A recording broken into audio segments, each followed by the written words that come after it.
Está começando o Jornal da CUT, Central Única dos Trabalhadores. Um dos eventos que tiveram forte participação da CUT no mês de dezembro foi a segunda Conferência Nacional da Juventude. Realizada em Brasília, a conferência reuniu mais de 2.000 delegados e delegadas de todo o Brasil. Quem comenta é Rosana Souza, secretária nacional de Juventude da nossa central. A ideia da segunda Conferência Nacional é a gente orientar a Secretaria Nacional de Juventude do Governo Federal e o próprio governo para as políticas públicas, para a implementação de políticas públicas para a juventude aqui no Brasil.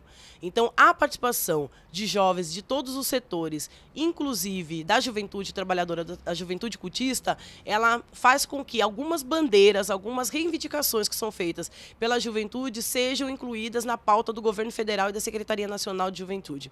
Para vocês terem uma ideia, nós conseguimos aprovar lá, por unanimidade, a Agenda Nacional de Juventude sobre Trabalho Decente, que é uma agenda que dialoga com todos os setores, com os trabalhadores do campo, com os trabalhadores da cidade, e a principal tentativa dessa agenda é a defesa do trabalho decente e a conciliação do trabalho com o estudo dos jovens brasileiros. Então, a aprovação da agenda foi estratégica para a juventude da CUT para esse próximo período.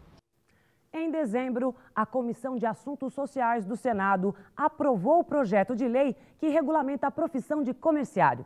Para a Contrax, maior órgão de representação do ramo, a regulamentação significa um avanço para a categoria. Confira. Esse projeto já está desde 2007, com o início do projeto com Paulo Paim no Senado, mas ele tinha a relatoria para ser feita. E nas conversas que nós fizemos seria nesse segundo semestre todo o nosso empenho para essa importância desse projeto. Nós já tivemos feito várias reuniões com os senadores Paulo Paim, senador Ricardo Ferraz, e essa é uma referência importante desse projeto para um setor nosso que é o setor comerciário do nosso ramo da Contrax CUT. Então, esse efeito desse projeto traz para nós uma valorização hoje da categoria comerciária. São milhões de homens e mulheres que trabalham nesse setor e é uma das profissões mais antigas do nosso país. Como trâmite, existem diferenças de projetos no Senado.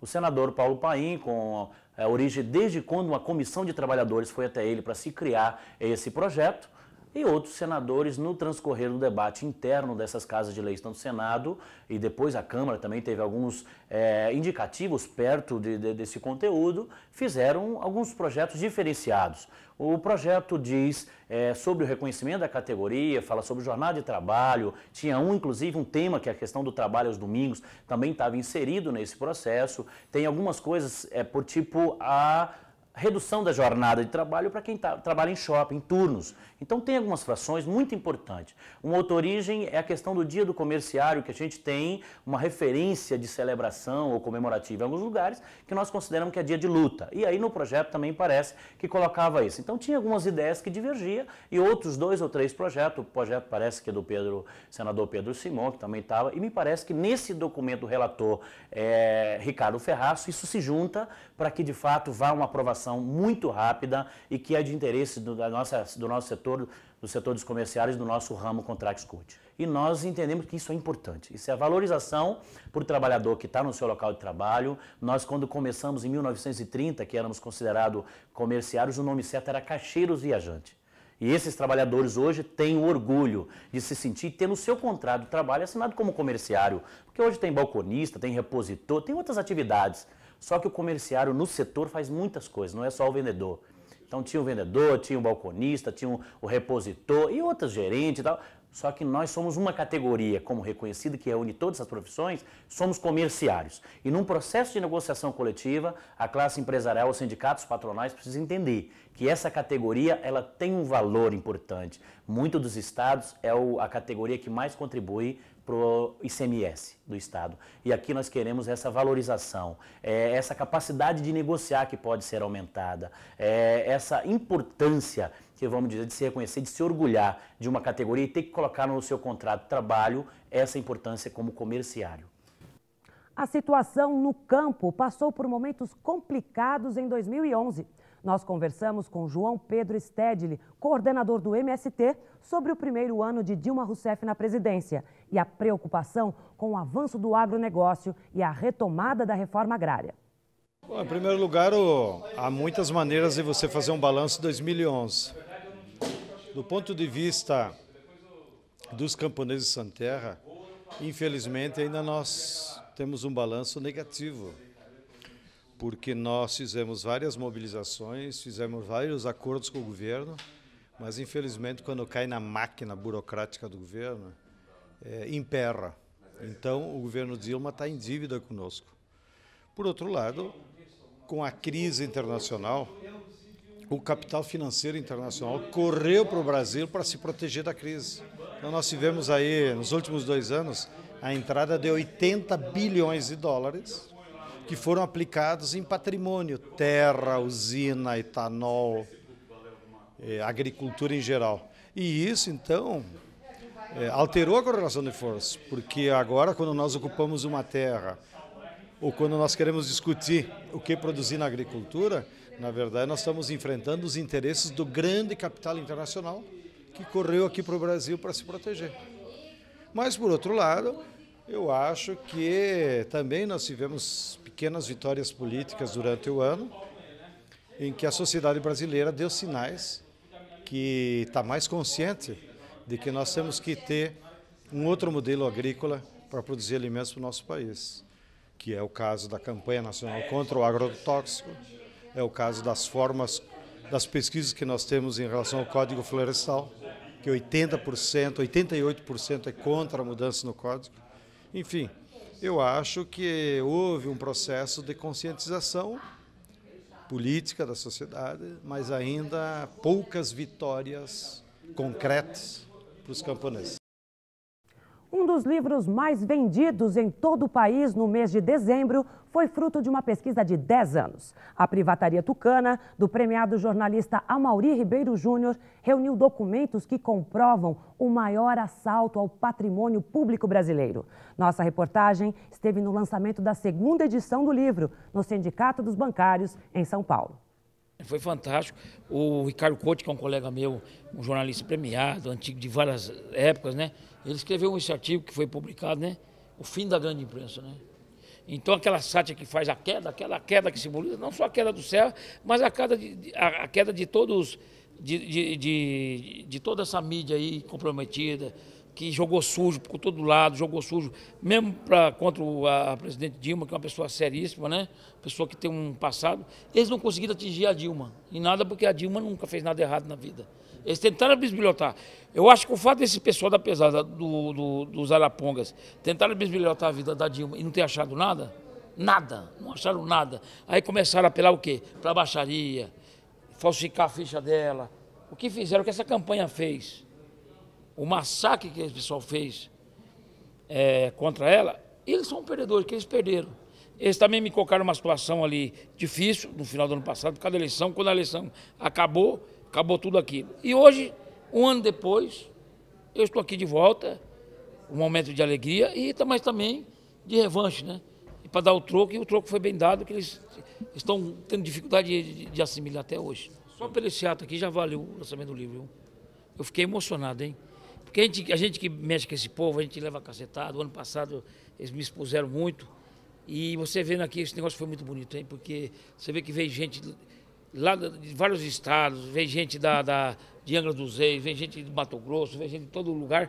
Pô, isso aqui foi lindo, assim, e as pessoas assim, parece que parece um grito dos oprimidos mesmo, essa imprensa que oprime, não tem direito às pessoas terem acesso. Então acho que as pessoas têm uma revolta, uma mágoa disso mesmo.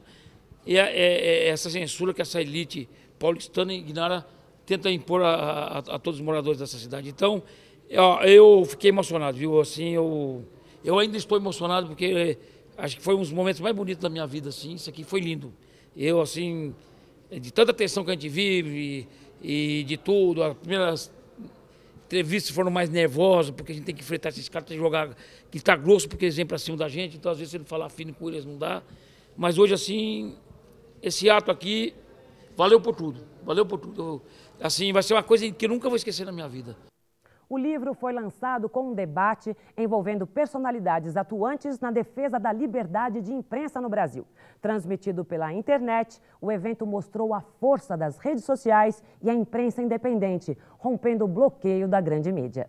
O livro A Privataria Tucana, do escritor Amaury Ribeiro Júnior, rompeu o silêncio e o boicote da velha mídia graças ao ativismo e o boca a boca de militantes nas redes sociais. Desde a publicação do livro, da primeira conversa com os blogueiros, que já teve mais de 10 mil acessos na sexta-feira, depois teve a publicação da Carta Capital, aí a blogosfera extrapolou as fronteiras da notícia, né?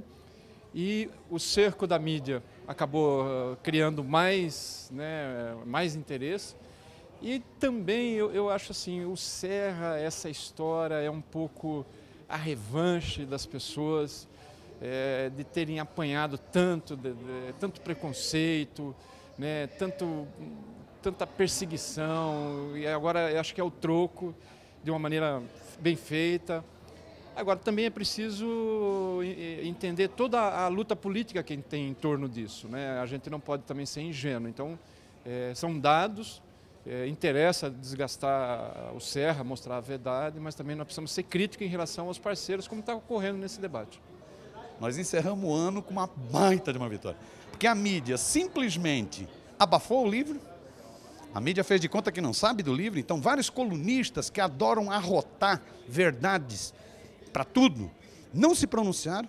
Você pegar uma figura como Hélio Gaspari e não se pronunciar, um jornalista que é um jornalista de história como Clóvis Rossi não se pronunciar, que a Eliane Catanhede da Massa Cheirosa Tucana não se pronuncia e vá lá.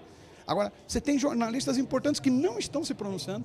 O William Bonner não falou nada sobre o livro. A menina nova, Patrícia Poeta, não falou nada sobre o livro.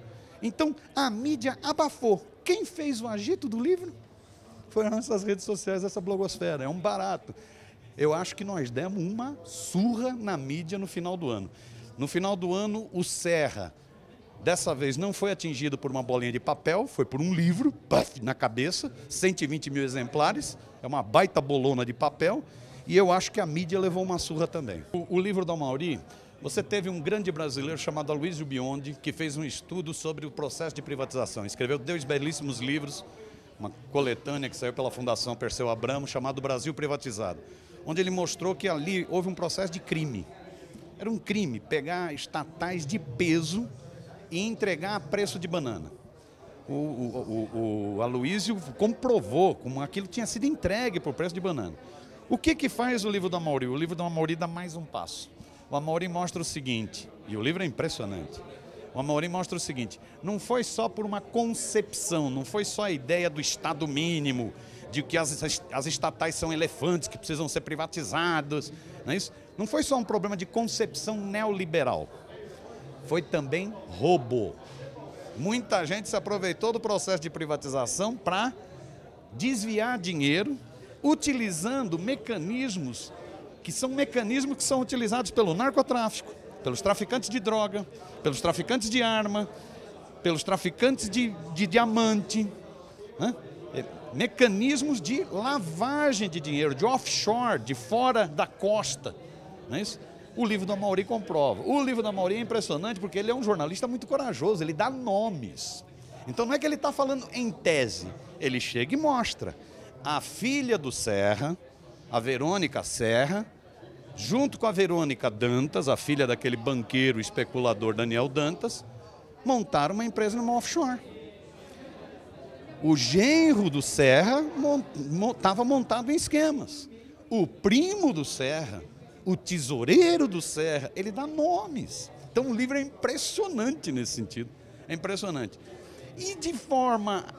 o Amaury disse que está preparando um livro agora para falar da relação com a mídia também.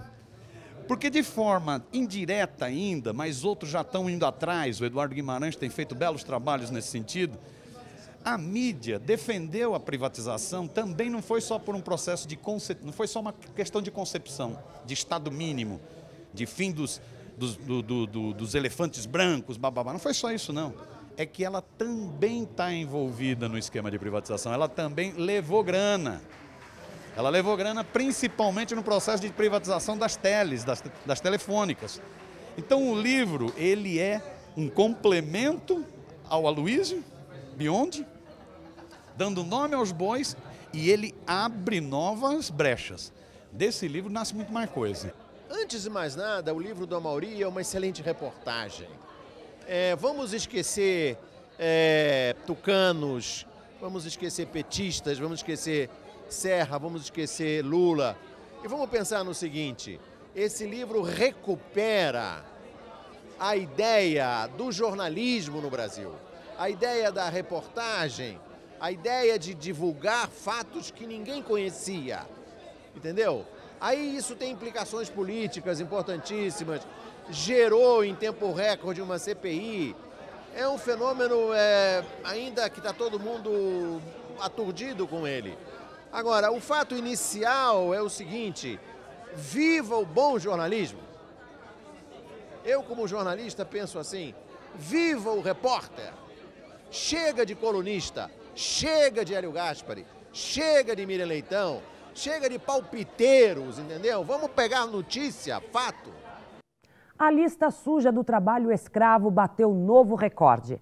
Agora são 294 nomes de empresas e pessoas físicas no cadastro do Ministério do Trabalho. A PEC do trabalho escravo está parada no Congresso há mais de 10 anos e a CUT pretende lutar pela sua aprovação em 2012. Uma pesquisa nacional mostrou que as mortes nos assaltos a banco em 2011 subiram 113% em relação ao ano anterior. Só em São Paulo, o número saltou de 5 para 16. Para a Contraf, este é o resultado do baixo investimento dos bancos na segurança de clientes e funcionários. O valor da cesta básica avaliado pelo DIEESE em 17 capitais brasileiras fechou o ano 10% mais alto que o ano anterior. Quem ganha salário mínimo precisou trabalhar 97 horas para completar o valor da cesta, que consome 48% do seu rendimento mensal. E o Jornal da CUT fica por aqui. Até a nossa próxima edição.